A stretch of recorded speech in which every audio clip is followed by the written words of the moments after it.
So what exactly is the pelvic floor? The pelvic floor is very simple. It consists of muscles, bones, ligaments, and connective tissue.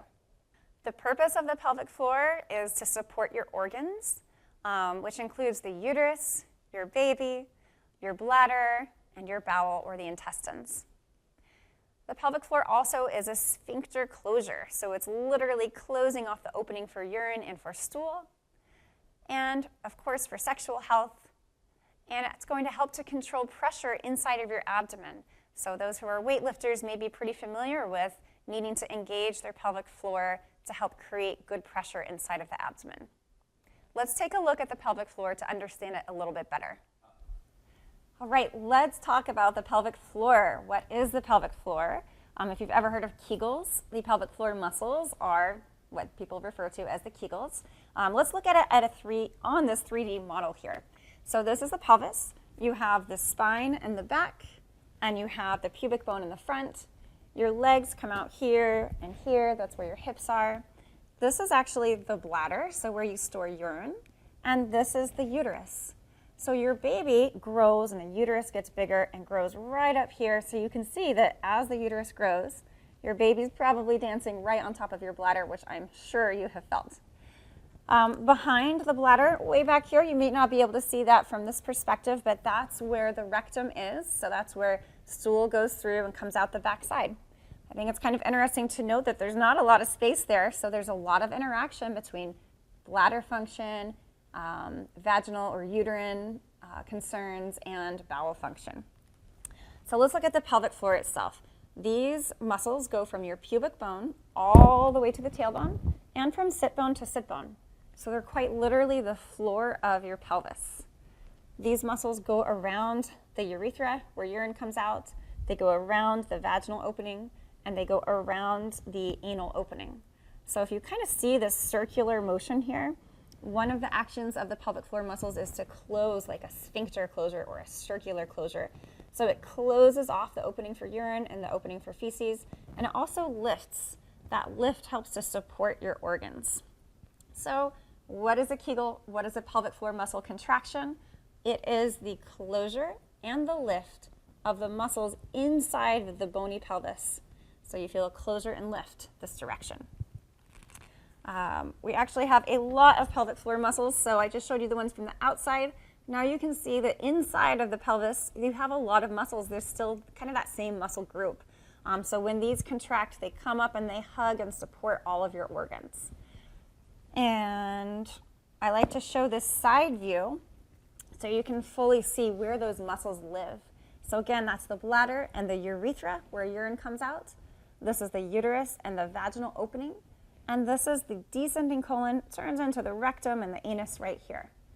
I think it's kind of cool to see that there's this little angle right here. Thanks to our pelvic floor muscles, the puborectalis muscle, this pelvic floor muscle figure eights right around here, and it actually creates that kink in the hose so we're not losing stool all the time, which is a great thing. When these muscles contract, they go like this and they lift. So that pelvic floor contraction is going to stop urine from coming out and stop feces or gas from coming out. So it's great to have strong muscles to prevent those common problems with pregnancy and postpartum. Now it's so important to understand that with a Kegel or a contraction, we should also talk about that relaxation and the stretch for the muscles.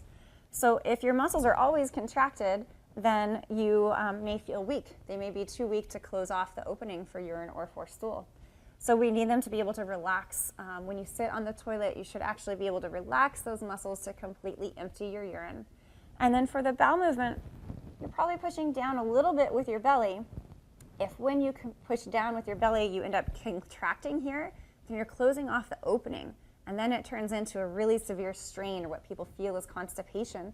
So maybe you're bearing down too much here because you're contracting here too. So really try to rest your pelvic floor muscles during those bowel movements. And then that allows for a stretch of the pelvic floor and an opening of the pelvic floor, and that gives you an easier stool. And with bowel movements, we know that you can't just squeeze on the stool. You're also putting pressure on the uterus and the bladder. So if we're trying to avoid too much pressure down on those structures, then with constipation, we want to make sure that we're not bearing down too much. So relax here, push down from that perspective.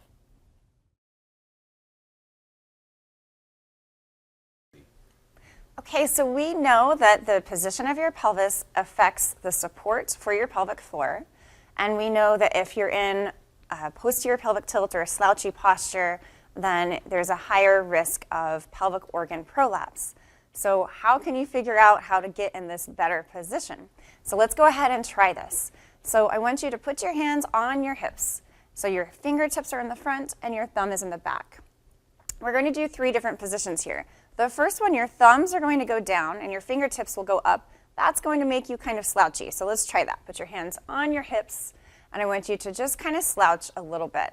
So you're going to notice your back just got flatter and you feel pretty slouchy because you are. This is a posterior pelvic tilt and this is the one that we know can increase the risk of pelvic organ prolapse. Now let's overcorrect. So I want you to change the ring of your pelvis and your fingertips go down and your thumbs are going to go up. So now you're going to have your fingertips go down and your thumbs up. So this might be more supportive for the pelvic floor, but now your back might be a little bit uncomfortable. And so it's not the ideal posture for you. And this is pretty common as the belly gets bigger. We start to arch our back a whole lot. The pelvis tilts too much this way. So we want to go right in the middle. So go ahead and go through all 3 postures. So slouch your spine, get the back of your thumbs to go backwards, come to neutral, and arch. So one more time. Slouch, neutral, and arch. So this is a great thing to do before any exercises. Let's say you approach some Kegels and you're going to do some rows. Think about where is my pelvis before you actually do your exercise so that you know that your pelvic floor is well supported. So here are some examples of how posture is affecting your entire body. Increased lordosis, that's just kind of the arching of your back, that overarching of your back when your belly pulls you forward and you really arch too much. First of all, it can cause some back pain, so you usually get out of this position. And then also the little teeny tiny muscles next to the spine called the multifidi, they just can't work so well when you're leaning back quite so far. If your pelvis and your ribs are tilted, then your pelvic floor is weaker and also your abdomen is weaker. So now we're transitioning into talking about how to support your abdomen and how to kind of prevent that diastasis recti. And then we haven't talked yet about the ribs. So the next component of posture is that as your belly grows and if your baby carries really high, your rib cage may actually expand just a little bit to accommodate for the belly. And so that can make it a little bit harder to take a deep breath. So the diaphragm has a harder time to expand. And it's also harder for your abdomen to work when the ribs are expanded. Next slide. All right, so we just talked about how to find the best posture for your pelvis. Now let's go above the abdomen and figure out how to find the best posture for your rib cage. So we're going to do the same thing with your hands. So that C shape, put your fingers on the front of your ribs and your thumbs on the back of your ribs. And the first thing I want you to do is to lower your rib cage. So you're not slouching everywhere. You're just going to try to focus on just lowering the rib cage. And now you're going to feel, go a little bit further. You're going to feel pretty slouchy, and that's fine. And then I want you to go all the way back. Now this is a really common thing that I see when someone goes into a tension. Rather than coming up to nice posture, they're overarching, and then they're getting a back pain in the upper middle portion of their spine. So for your ribs, we want to be neutral again. So when you are approaching exercise, make sure that you're not arching too far, lower the rib cage, and then if you feel too slouchy there, just bring your shoulder blades back and bring your neck back, and you'll be in a good posture.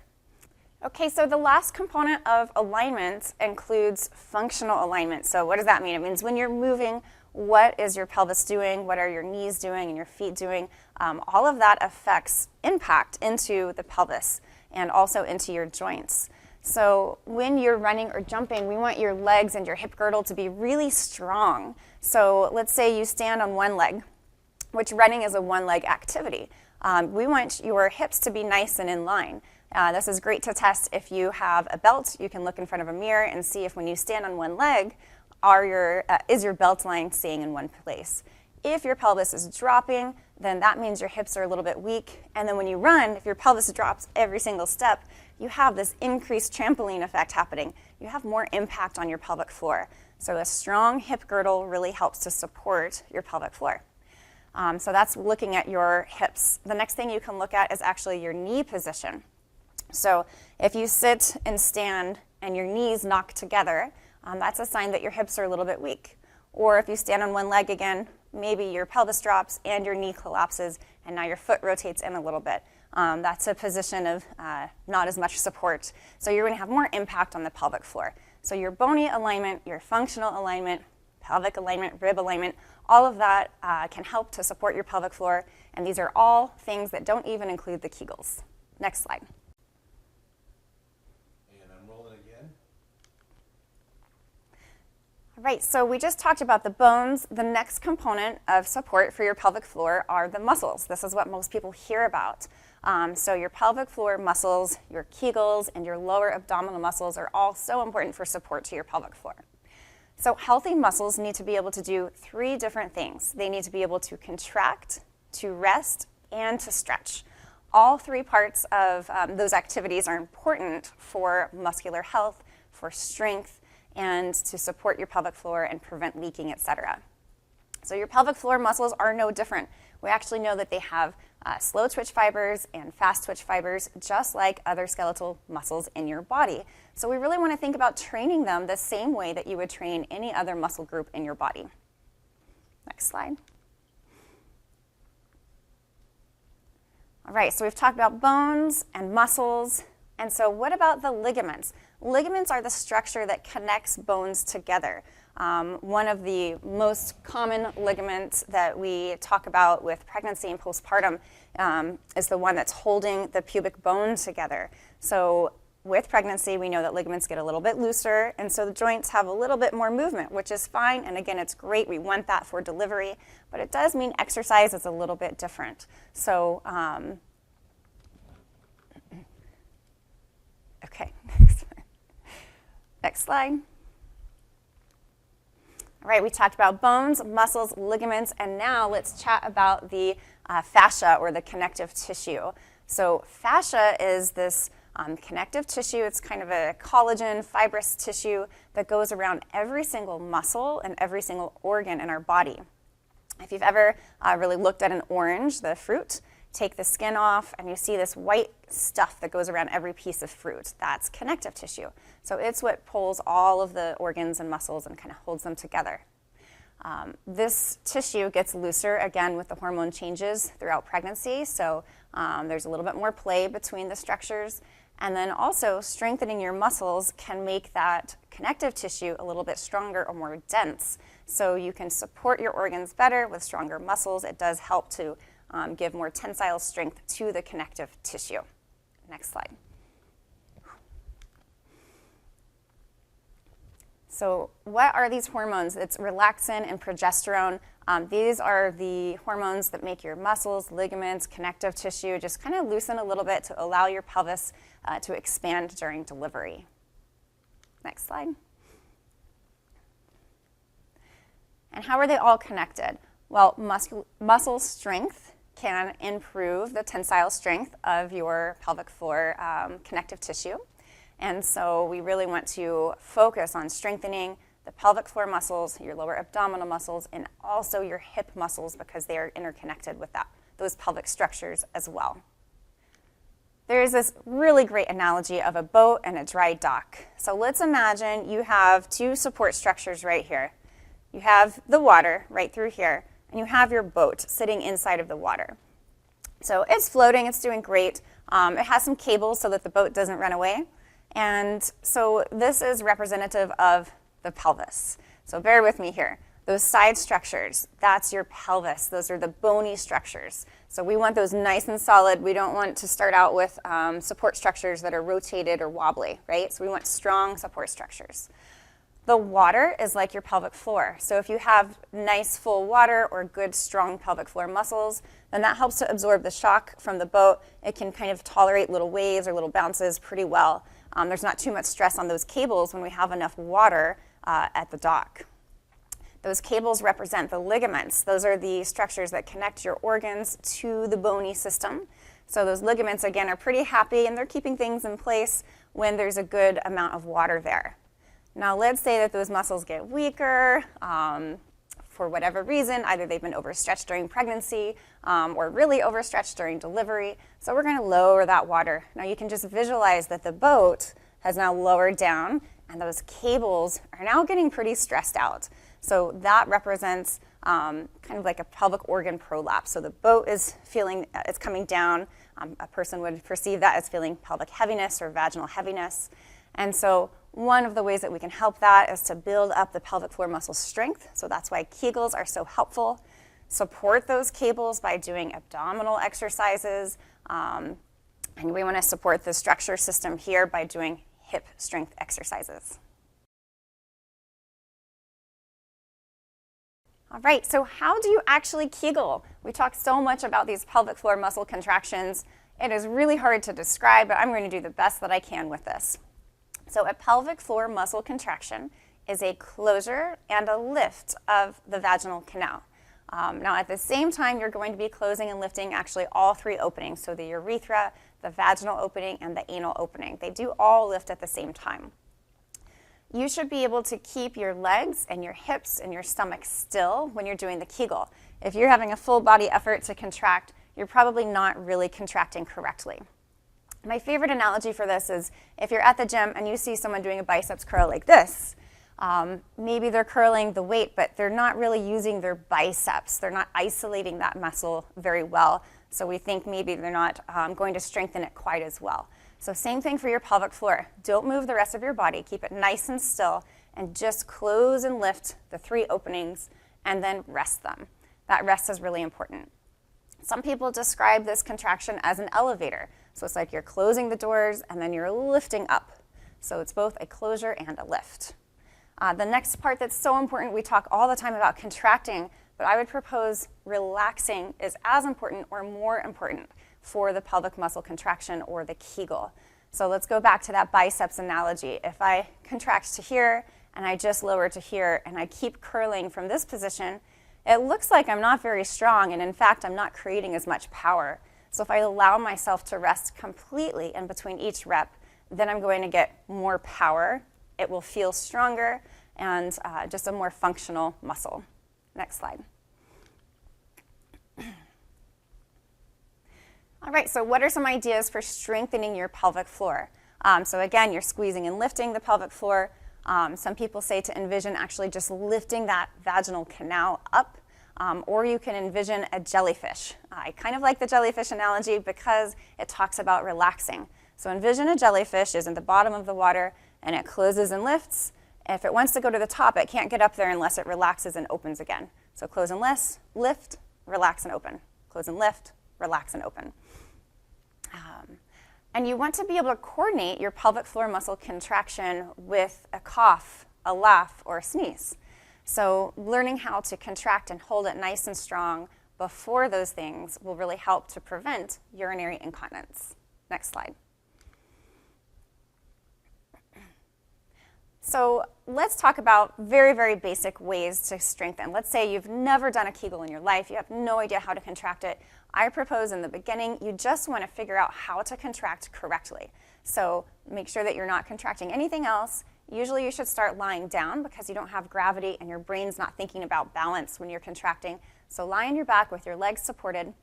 And then there are 3 different ways to contract here. So the warm-up, you're just literally contracting and letting go. And you're really focused on feeling that closure and lift and feeling the rest. This would be more like brain work. It's not really strengthening, but you're building your motor skill. So go ahead and just contract and let go and rest for a full boring 20 seconds. Repeat that 5 times. The second one, you're going to actually work on more strength. So you're going to contract at least 100% effort and hold it for a full second and then let go for 20 seconds. Repeat 5 times. And then the third version, you're going to start to work on endurance training. So you're going to contract not so hard this time, just about half effort, and hold it for as long as you can. In the beginning, that might be 2 or 3 seconds. Try to build your way up to 20 seconds, but only when you're able to actually hold that long. And then you're going to rest for 20 seconds and repeat 5 times. You do want to do these twice a day. Again, with building motor skills or a new motor pattern, the more often you do it, the better. So I recommend 2 separate times, so maybe morning and night. That really helps with motor learning. Next slide. So let's say you've done level 1 for a week or 2. It's super easy. You know how to contract. You could even contract maybe in sitting and standing now. So the next level, you still should do a warm-up. So just contract, let go, make sure you've got that contraction correct. Relax for 20 seconds and repeat 5 times. And then you're going to do the strong hold. This time you're going to hold at 100% and then just let go a little bit and recontract 5 times. So if it were a biceps curl, you're contracting and you're letting go up at the top, so you're not going all the way down until the last portion. So 5 pulses at the top, and then relax and stay rested for 20 seconds. Repeat that 5 times. And then you're going to work on endurance. So same as before, half effort, holding between 5 and 20 seconds, relax for 20, and repeat it 5 times. Again, you want to do this morning and night. If you can start changing positions from lying down, now maybe try sitting, try standing. Those are both harder. You can even do these on side lying or hands and knees. That helps to train your pelvic muscles to work in a lot of positions so that when you're exercising, they know how to engage better. Next slide.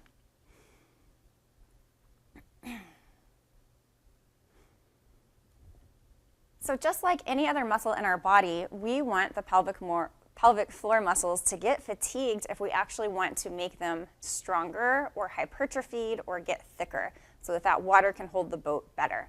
So, so you should train until it's hard enough to be tired. If you're feeling like you're not progressing, you might not be training for long enough, you might not be holding for long enough, or flip side, you actually might not be resting long enough in between. So make sure that you rest in between and that you're feeling tired by the end of your sets. Next slide. Okay.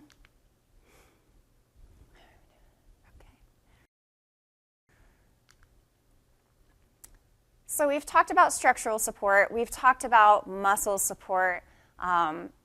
There's this big concept for pelvic health and not having pressure pushing down into the pelvis. So our big fancy term for this is intra-abdominal pressure. So that's pressure inside of the abdomen, and it's typically pushing down onto the pelvis. So we need to create intra-abdominal pressure for things like lifting weights, lifting our kiddos, a cough, a sneeze. Those all create extra pressure inside of the abdomen. Sorry, pausing. When you contract your muscles prior to lifting, then you're actually increasing the pressure inside of your stomach or your belly. We want to figure out what direction that you are contracting. So we want to figure out what direction you're contracting these muscles. If you just push straight down or bear down, then that pressure will be bearing down right into your pelvic floor. Now, we've already talked about that the pelvic floor structures, the muscles, the ligaments, the connective tissue, they're a little bit loosey-goosey during pregnancy and postpartum. So if you're pushing down when you contract, that's a challenge for the pelvic floor. So you want to learn how to draw up and away from your pelvis when you're doing a contraction. So we get told, don't do anything that's too hard. Don't do anything strenuous when we're pregnant and after having a baby. But what on earth does that mean? I don't really understand what strenuous is, so let's talk about it. Thankfully, there was a study by Shaw et al. In 2016 that looked at this. So they measured intravaginal pressure, which is really pressure that was happening with exercise and activity. So that pressure from the abdomen, how it affected the pelvic floor. So what they found was pretty cool. So low pressure activities, sitting on a bike was actually the lowest pressure activity possible. So if you're looking for a great cardio option and you don't have any pain sitting on a bike, then seated biking is a fantastic cardio option for you in that postpartum period, and especially if you feel any symptoms of pelvic floor problems. Sitting on the bike and pedaling faster, still great, no problems. An abdominal curl up, this is not a military curl up, this is just on your back lifting to your rib cage. That actually has no effect on your pelvic floor. We used to tell people, oh, be careful, don't curl up at all. And actually, we know now that that's not going to bother your pelvic floor. So a little curl up just to your ribs is great. Walking on flat ground is great. Not a big impact on your pelvic floor. And that's kind of our standard that we compare everything else to. So the bike is even less than walking on flat. But walking on flat is definitely not a problem for the pelvic floor. Now, walking on flat, carrying 25 pounds. So there's your baby, maybe even the car seat. So that's not a big deal for the pelvic floor. It's a pretty okay pressure. And then exercises that you're familiar with. they did find that exercises, regardless of whether somebody does aerobics or they did yoga or they did Pilates, the exercises that they knew created less pressure in their pelvic floor. So let's talk about things that create some pressure. So a little pressure, but not bad. Walking on an incline. So here in San Diego, we have a lot of hills. If you're feeling really pressury or extra leaky that day, maybe avoid the hills on that day. Or if you're trying to lose weight, a lot of women do crank the incline way up on this treadmill. So if you're having a day that you feel symptomatic, I recommend just lowering the treadmill that day. And on a day you're not as symptomatic, then you can pump it back up. And then other things that are kind of medium pressure, new exercises. So if you're trying to choose what to get back to, I recommend you get back to stuff that you love doing, that you've done for a long time. It's a great way to just get your entire body back into exercise, rather than going to a gym with a new membership and hopping into every single new class that they have. So stick with what you're familiar with for the first little while. And then the things that create high pressure, these are the ones, most of us kind of guess this, but the first one, actually posting on a bike, that's one that we don't think about. But sitting on a bike is easy on the pelvic floor. As soon as you post, like in a spin class, that's really high pressure on the pelvic floor. So in the early postpartum state, I recommend sitting on the bike, don't post, maybe up to 3 months. Or if you're symptomatic, that's a good rule of thumb too. Lifting from the ground has a really high impact, so 40 pounds. So lifting 40 pounds from the ground. So maybe in the first 3 months postpartum, if somebody offers to pick your car seat with the baby up from the ground, go ahead and let them. Now, if you're on your own, it's not really that big of a deal. It's fine. But the less often that you're bending all the way to the ground to lift up, the better. If you have those cute toddlers that want to be held all the time because now baby's in the picture and they really miss mom carrying them, just ask your toddler to crawl up to the couch and then pick the baby up from the couch, rather than scooping all the way to the ground to get your toddler. And full sit-ups, that's another really high pressure activity. So really avoiding full sit-ups within that first year postpartum. Jumping, high intensity interval training, those are all really high intensity. Running is the highest intensity of everything on here, with the exception of coughing. So I do recommend with running that it's great if you're ready for it. And we'll talk a little bit later in the running section about what it means to be ready for running. And then coughing. Coughing is really high impact in the pelvic floor, so don't be stressed if you get a cold and you feel everything changing. It'll get better when you're not coughing quite as often. So you're already doing Kegels. What else can you do besides Kegels to strengthen your pelvic floor? Step 1, check your posture. Make sure your pelvis is neutral, your ribs are neutral, your pelvis is not dipping to the side, your knees are not knocking in. Having strong hips, strong abdominal muscles, and strong pelvic floor muscles will all help to support your pelvic organs and prevent pelvic floor dysfunction. So how can you stop leaking urine? Leaking urine is such an uncomfortable topic. This is really sensitive. A lot of women come in with embarrassment, maybe even fear to go somewhere. They might not even go to a movie, or they might not go play with their kid on the park because they're afraid of leaking. So this is pretty common. You are certainly not alone. A lot of women do go through this, and most importantly, you do not have to deal with this. It's not normal. So around 40% of pregnant women do experience leaking urine, so you're certainly not alone if you feel these symptoms.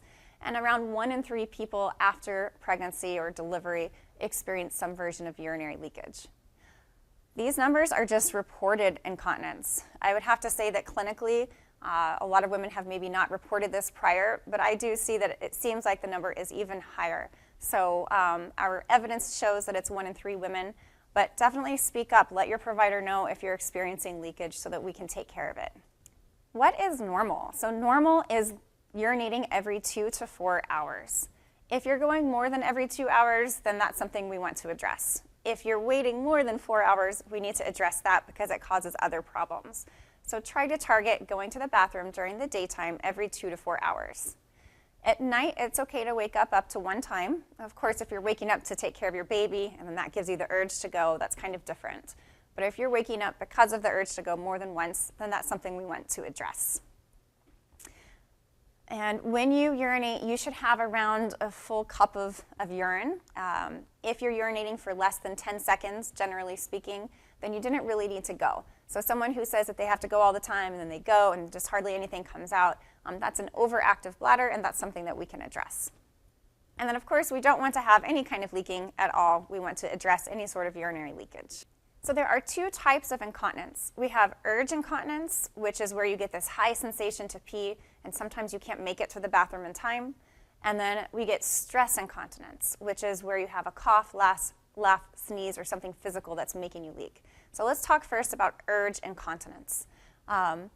First of all, you should try to wait until you need to go to the bathroom before you go to the bathroom, rather than just going because you're about to head to the grocery store or you're about to go into a meeting. We want to avoid the just-in-case urination. Our bladder is so trainable, which is great because we can train it to stop being overactive, but it's also a problem if we train it to go all the time, then it thinks it needs to go all the time. So try to avoid just-in-case urination. Let's say that you get this high urge to go, and your body is going and going. You can't make it to the door fast enough. You're walking fast. You're breathing fast. You're spinning out of control a little bit. So first step is to physically stop moving.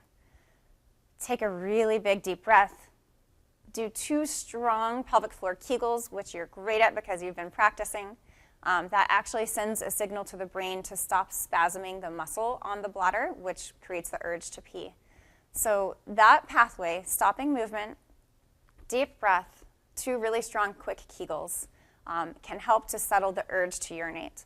Once that urge has settled, then you can slowly and in control walk to the restroom if you think that you need to go, or if you think it was a fake signal just because your bladder is just kind of overactive lately, then go ahead and skip the trip to the bathroom at that point and wait until you get the next urge.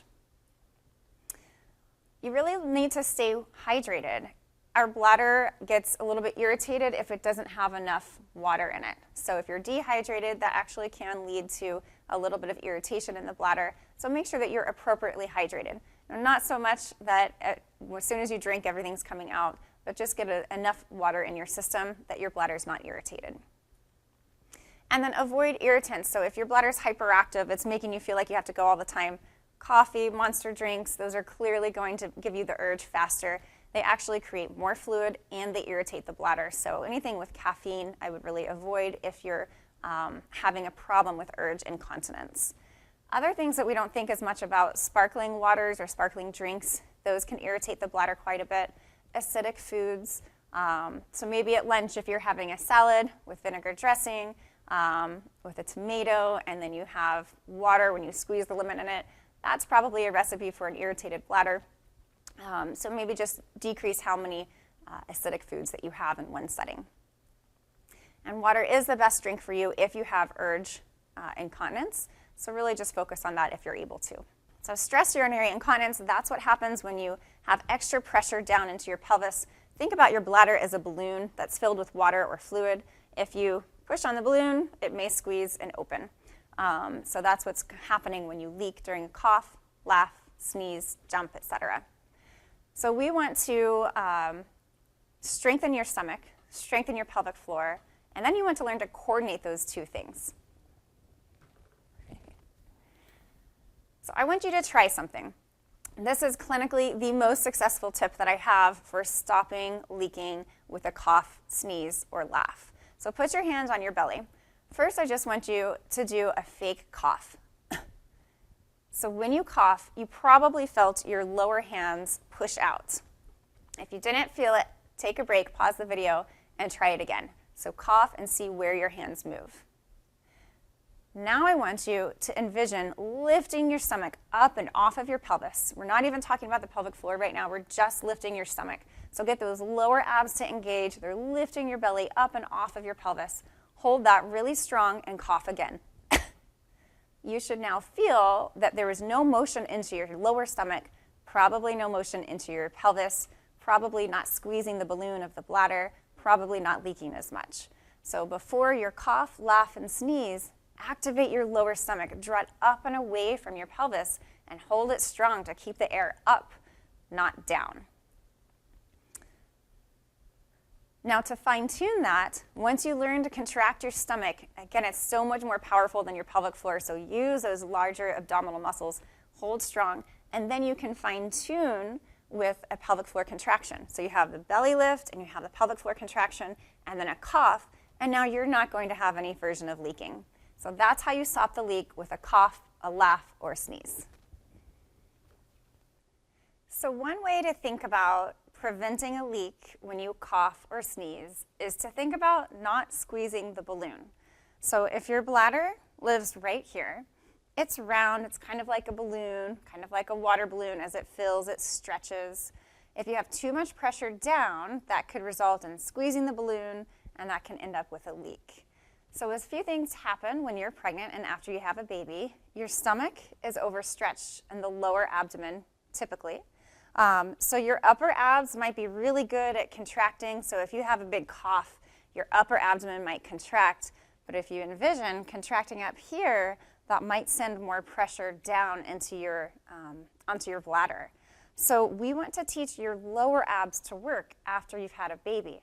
So part of that is just think about lifting your stomach from underneath the belly button. So you're going to lift your belly up and off of your abs, just suck it in, lift it up and off of your bladder rather, not your abs.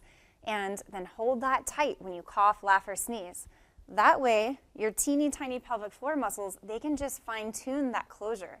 We're no longer expecting these tiny pelvic floor muscles to hold against the full force of a cough, laugh, or sneeze.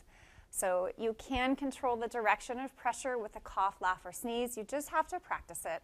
And we're totally capable of learning a new skill with coughing. I mean, we all learned how to do this, and then we learned, oh shoot, we have to actually cover with our elbows. And so we can do something before you cough, laugh, or sneeze. Just practice it a few times. Okay. All right, so this is a cross-section of the pelvis. Sometimes it's a little bit easier to see that pelvic brace from this perspective. So here's the bladder. Here's the uterus and the vaginal canal. That's the tailbone and the spine in the back. Here's the pubic bone. So this is the abdomen. We talked about connective tissue before, that fascia that goes around every organ and every muscle. Well, the connective tissue from your abdomen is shown here in the white, and it comes over and it actually connects and supports the bladder. So if you lift your lower belly up and away from your bladder, you're also kind of pulling on that connective tissue and creating support for your bladder. So the pelvic brace, the one that you do before you cough, includes lifting and supporting your bladder by lifting your lower belly, pulling it in, and then fine-tuning it with a Kegel. And there you go, you won't leak anymore. Now, what if you have the sensation of vaginal heaviness or pelvic heaviness? How can you stop that sensation? Usually that sensation is from pelvic organ prolapse. And so what exactly is a pelvic organ prolapse? That is the loosening of the connective tissue or that fascia, or maybe the ligaments, those static structures holding the organs up. And you can have mild loosening, you can have moderate or severe loosening of those tissues. It does feel like heaviness in the pelvis or the vaginal canal. And this is pretty common. Between 35 and 56% of women after having babies do experience some version of pelvic organ prolapse. The great news is for the majority of women, that sensation goes away around 3 months postpartum. So if you're still feeling that after that 3-month time frame, it's a good time to check in with your provider to see what help is available, or if your symptoms are pretty severe before 3 months.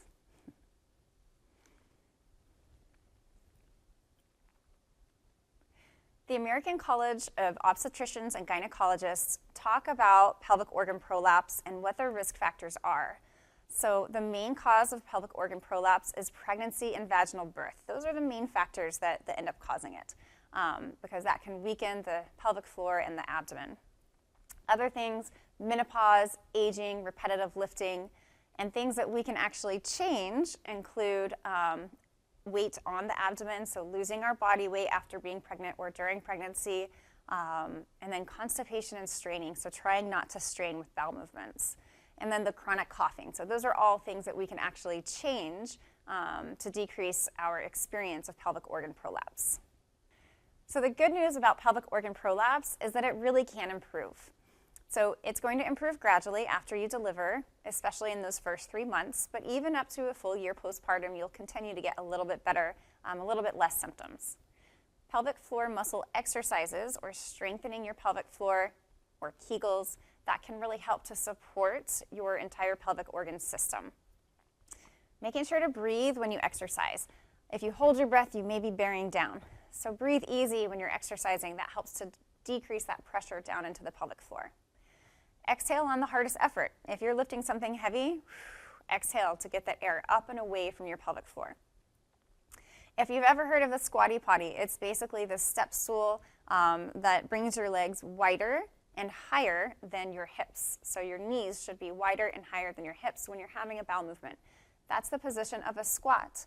So toilet seats have actually raised in the last couple of decades. So the standard height of a toilet is now higher, which is great for knee pain and hip pain, but it's not so great for doing number 2. So use a squatty potty. That really makes a big difference in straining. And why do we want to avoid strain? To avoid symptoms of heaviness on the pelvic organs. And then finally, you can improve the symptoms of pelvic organ prolapse simply by losing weight. So if you're really struggling with that, reach out to your provider to get some extra help on the weight loss.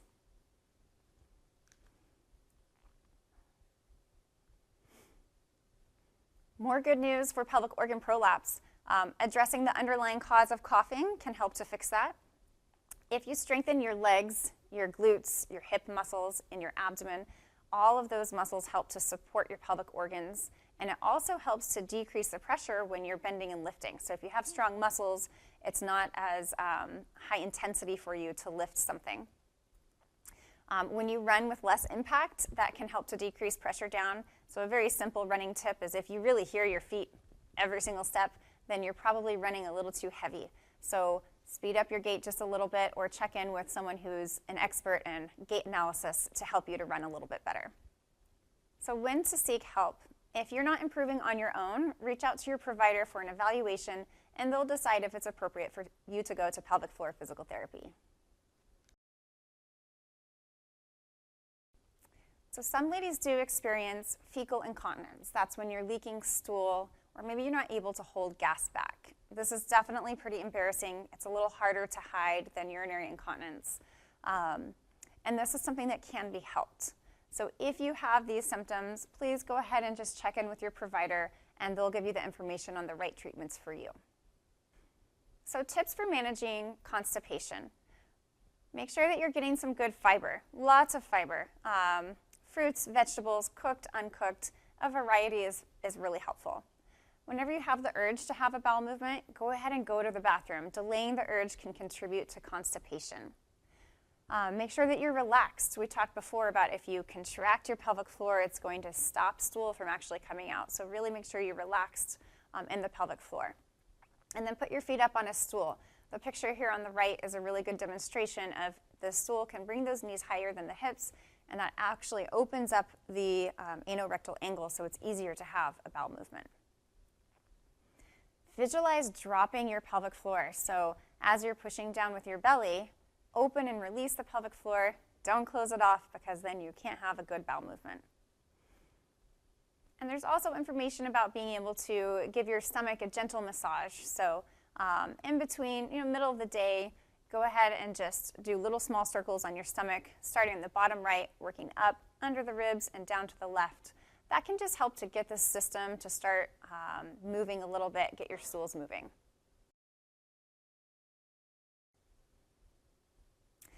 Another symptom of pelvic floor dysfunction is pain with intercourse.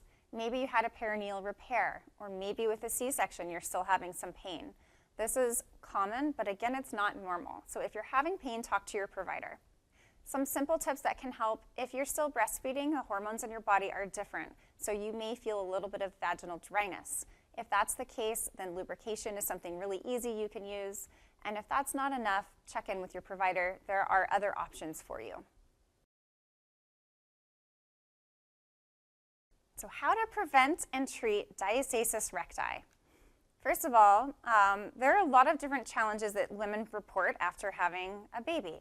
So maybe they say they can't create enough power, or maybe you just feel your abs are weak. Maybe your abs are simply overstretched. Maybe you have a little bit of a split in the abdomen. And that split can happen anywhere from the sternum to the pubic bone. So for some ladies, it's really high. Most people, it's at the belly button, and some people, that's below the belly button.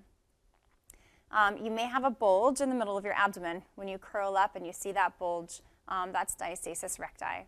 And sometimes if your abs are weak, you might feel low back pain because your abdomen's not supporting the spine like it usually does.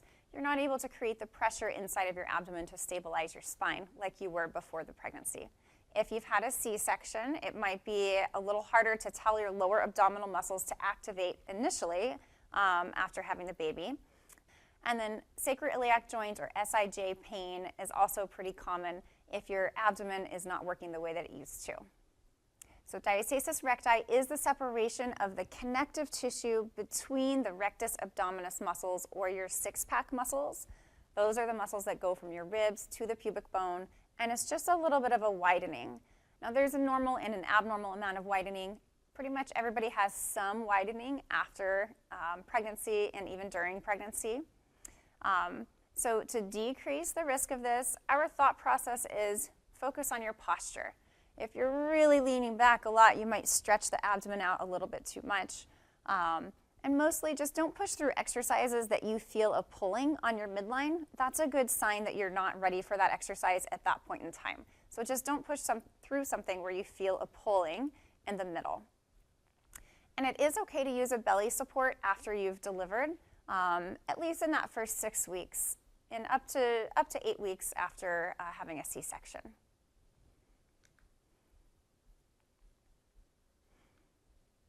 A common sign for a more significant diastasis recti is that when you curl up or you're coming up off of a couch maybe, if you see this bulging in the middle of your stomach, it's not painful, but you just see kind of this tenting or bulging, that's usually a sign of the weakness of that connective tissue between the abdominal muscles. Again, it's not really a problem, we just want to correct it. So first, how do you actually check for diastasis recti? Go ahead and lie on your back, bend your knees so your feet are flat on the ground, and then you're going to look at your abdomen. So curl your head up to your rib cage, and then you're going to look at your abs, and you're going to look right in the middle. If you see a tenting right away, then there you go, that's a diastasis. Let's measure it. So you're going to take your fingers like this, and you're going to put them perpendicular to your stomach, right like that. And you're just going to push back and forth and see. We usually measure this in fingertips. How many fingertips wide is your diastasis? 1 to 2 is normal. Up to 4 is okay, but we should get some physical therapy for that. More than 4, check in with your doc and they'll talk to you about options.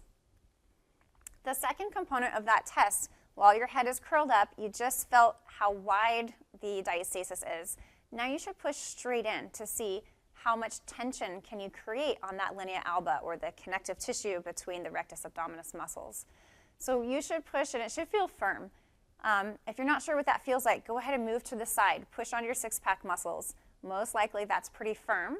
Now go back to the midline. If it feels weak, then we need to work on strengthening your deeper core, the transversus abdominis muscle. That will create support for you.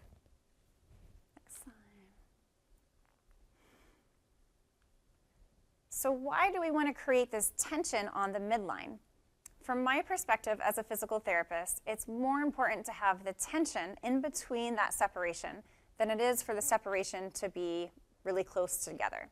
And the reason for that, if you have really great tension here and you want to play soccer with your kiddo, when you kick the ball, we want that force to transfer across your midline all the way through. If you have this big softness in between your abdomen, then when you kick, that force is just going to kind of dissipate back to the same side. But if you have a really good, tight midline, there's tension when you push on the back of the abdominal wall here, then that force can translate all the way across.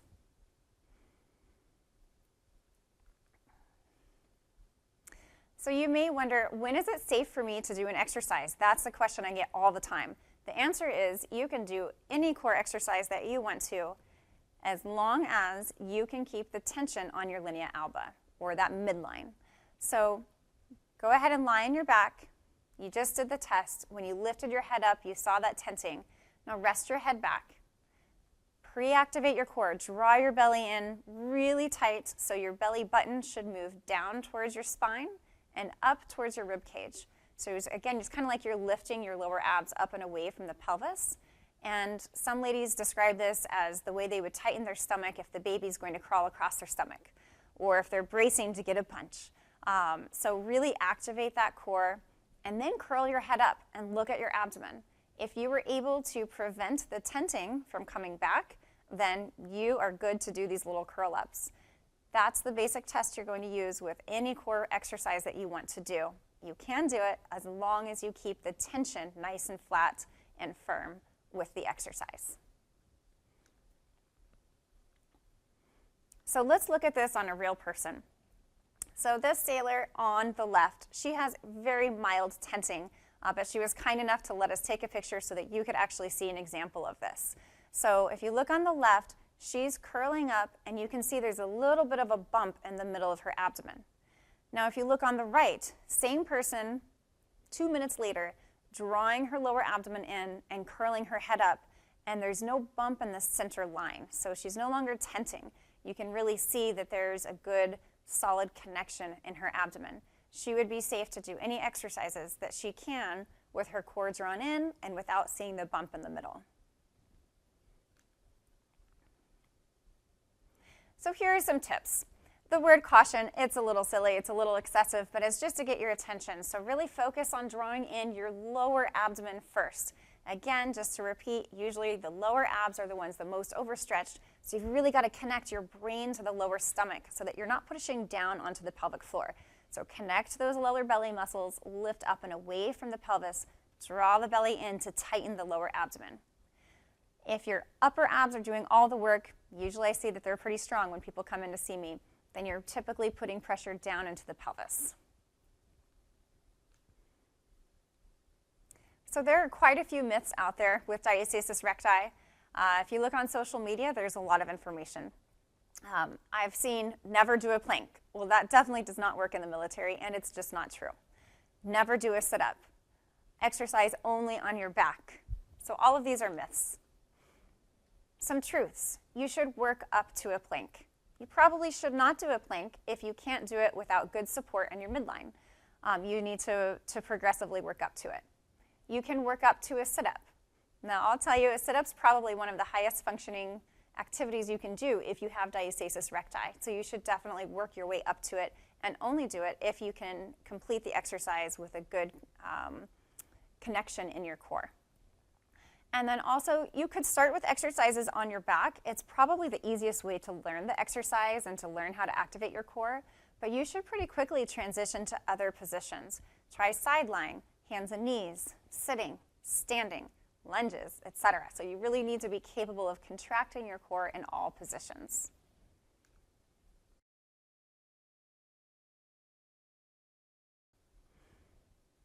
Another common postpartum concern, and actually in pregnancy also, is pelvic girdle pain.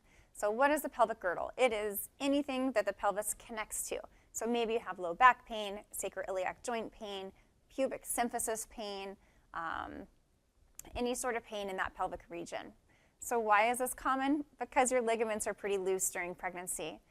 Maybe you were someone who was able to work out a lot, but then because of nausea or exhaustion, you couldn't work out for a couple of months. Now your muscles are a little bit weaker and they're not holding your joints together quite as well. So we see that pretty commonly. So some tricks for this. You can use a maternity belt to stabilize the pelvis. I usually recommend something called a sacroiliac joint belt. If you can't find that or you don't know how to use that, check in with your provider. They can help you out with that. And make sure you have good posture. If you stand and you talk to your friends like this and your pelvis is off to the side, then that's probably going to irritate some joints. Maybe your hips, maybe your back, maybe your SI joint. Really avoid asymmetrical positions. When you're holding your baby, try to have a nice strong stance. Again, don't pop the hip out because that can aggravate some of your symptoms. And when you're sleeping, go ahead and use all of those pillows. They are so helpful even after you've had the baby. Lots of pillows between the knees and the feet that can just prevent abnormal forces on your hips and your back while you're sleeping. And then finally, exercise. Exercise is so helpful for pelvic girdle pain. Just a gentle flow of motion is helpful. Of course, if you do too much, you might aggravate the pain, but there should be this happy medium. If you do nothing, it's really going to aggravate. So get out there, move a little bit, get your muscle mass better. Your glute strength, your hip strength, your core strength, that will help you to feel better with your pelvic girdle. So how could you treat and prevent low back pain? The ideal posture during pregnancy is that you have a neutral pelvis, which we talked about in the beginning. Your ribs are not opening up so wide that you're creating pain on your upper back. So your ribs are down just a little bit. And whenever you can, you're pulling the baby in towards your spine. That's using your core or your abdominal muscles to help support your spine. And then, of course, just like with pelvic girdle pain, you want to avoid standing on one side and letting your hip drop. So here are some pictures that are great examples of what you can do to decrease pain. Pillows are your friend during pregnancy. So here she has some pillows under her hips and underneath her arms, and that's just allowing space for her belly. This is a child's pose position. It's a yoga position that is so comfortable for the low back, really helpful. And it also helps to stretch those hips out, which is great for delivery as well. The picture in the middle is a hip stretch. So our hips can definitely get tight when those muscles are working so hard to stabilize the pelvis. Releasing the hip joints actually helps to decrease back pain too. I love this for those of us who are on the computer quite a bit. Take breaks, cross your legs. You can actually even still type while you're stretching in this position, as long as it feels comfortable, of course. And then the picture on the far right is using a stability ball to help out with a squat. The ball puts pressure on the low back and the SI joint, and that creates some stability. So you'll notice you might be able to tolerate squats so much better when your back has that pressure from the ball. And if it's feeling good, go ahead and load it. So get some dumbbells and do some squats with as much weight as you feel is comfortable.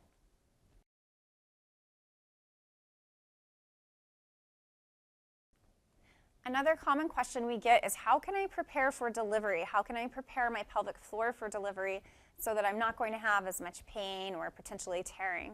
So like all muscles in our body, the pelvic floor needs to be able to stretch. They need to be able to contract and rest also, but certainly that stretch component is especially important for delivery. So studies have shown that you really don't need to stretch the pelvic floor for most pregnancies until about week 35. So in 34 or 35. So at around week 34 or 35, you can go ahead and start stretching the pelvic floor. And you really only need to do this 2 to 3 times a week. So how should you do that? Let me get the model out here.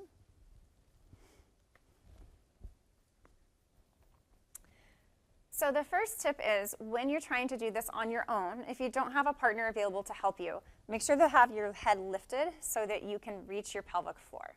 You want to use some version of lubrication, and you want to make sure that you've sanitized your hands ahead of time.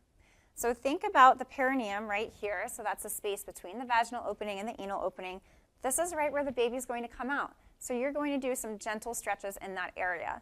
So I recommend pushing straight down at 6 o'clock and pulling. Just hold the stretch until it's eased. Same thing over to the side and over to the side.